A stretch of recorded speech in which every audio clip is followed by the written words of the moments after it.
Greetings. My name is John Jennings. I'm a professor of media and cultural studies, and my work is primarily around what has been called Afrofuturism, Black speculative culture. I teach courses here at the University of California at Riverside in media and cultural studies, classes around Afrofuturism and aesthetics, Afrofuturism and horror, comics and contemporary culture, and also a class specifically around Black superheroes and politics. My presentation today is called Before Black Panther, Reclaiming the Legacies of Proto-Afrofuturist Comic Books and Sequential Art.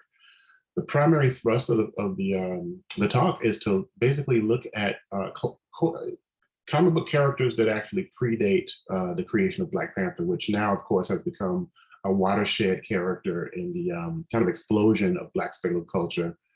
As you may know,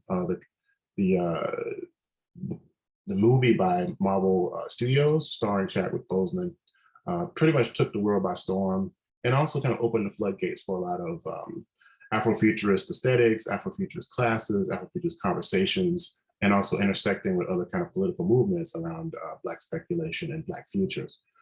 So basically, I'm not going to spend a lot of time on the definition of Afrofuturism or where the term comes from, because as we probably already know all these things. One thing I think a lot of people kind of forget, or maybe they don't notice, is that out of the five, well, there's only 5 images associated with that particular article by Mark Derry from Flame Wars, and 4 of those 5 are comic book images. The 2 here are by Kyle Baker from a book called Why I Hate Saturn, this wonderful graphic novel, and also these 2 images from Milestone Media, Icon and Rocket, and Hardware. The other image is by Ramel Z, which in some ways is actually kind of a superhero image as well. If you don't know his work, he would create these elaborate kind of cyborg influenced techno outfits and performance pieces. But what I want to get at is the fact that a lot of times we talk about Afrofuturism, it associates itself, or we think about like literature, music, and these other spaces, but comics have always been in the conversation as well. But for some reason, up until recently, they have been kind of ostracized from that particular space, probably to do with just not knowing the space as well, but also the fact that comics have always been considered kind of a low culture. But one thing to remember about Afrofuturism, though, is that it is a culture of the masses. It is a pop culture reference. And these particular ideas around Afrofuturism being like a fringe aspect, I think is really important when we look at comics.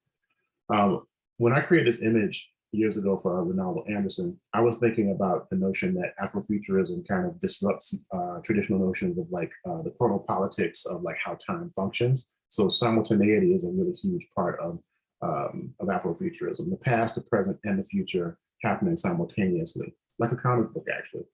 That makes us talk about this idea of Sankofa, which is an Akan term from West Africa, from Ghana. Sankofa means go back and get it, or it's never too late to learn from the past. It depends on the interpretation. What I did is create this portmanteau, Sankofa-ration, which actually fuses the idea of Sankofa with narration, right? And I think that's a huge aspect of some of the aspects of what makes Afrofuturism such a really vibrant space. Sequential Sankofa is kind of like a personal directive that I've been doing for the last few years to kind of go back and get these particular sequential narratives, these graphic narratives by and about Black people. One of the first ones I want to talk about is really quickly, actually the character never appeared as Black, but was meant to be. So the character was whitewashed. So this character is called Bronze Man, created by A.C. Hollingsworth in 1946. A.C. Hollingsworth worked as a teenager for Blue Beetle Comics. The character only appeared 3 times, as we know of.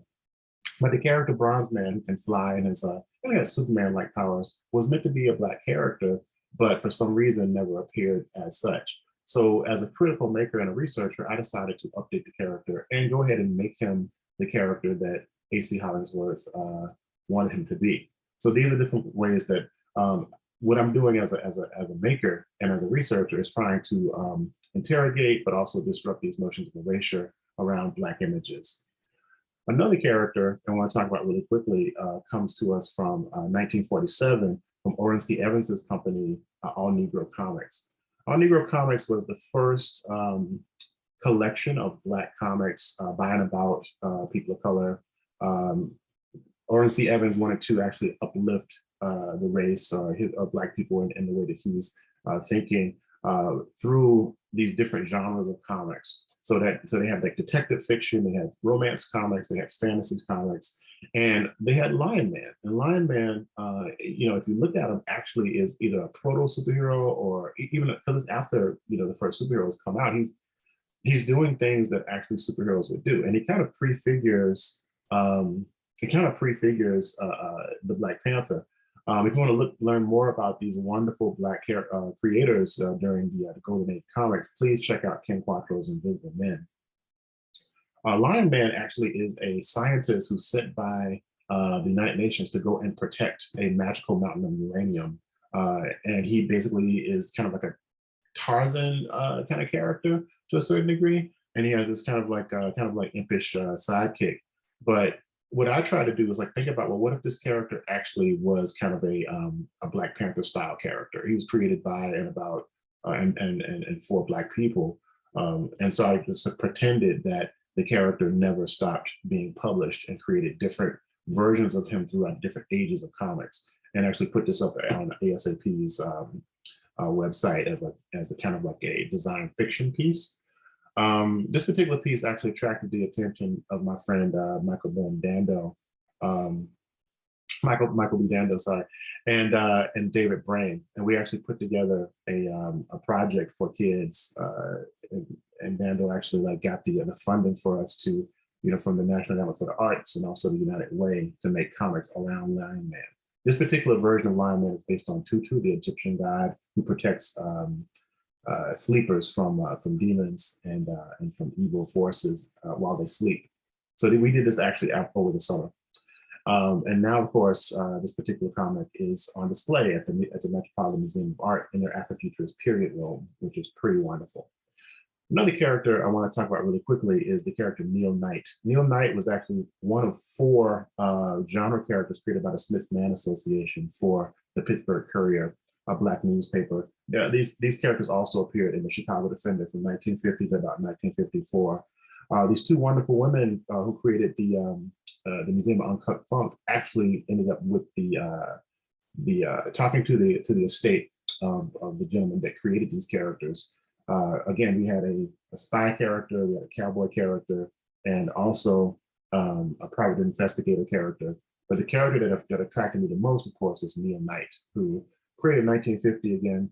Started out as kind of like a test pilot kind of character, kind of a fighter pilot, Tuskegee Airman style character, but then ends up on a planet, or just a planet called Trinium.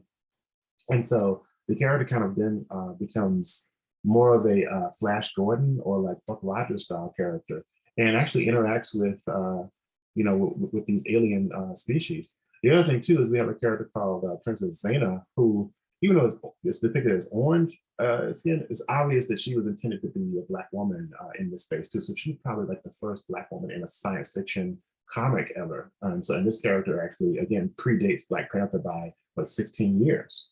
So what I proposed to them to actually create is to create a situation where the character becomes a time traveler or an interdimensional time jumper, so we can actually talk about historical facts around Black history. And so again, through Sankofa, go back and fix these particular aspects of history, and also kind of push this character into the future. So here are some of my redesigns of the character.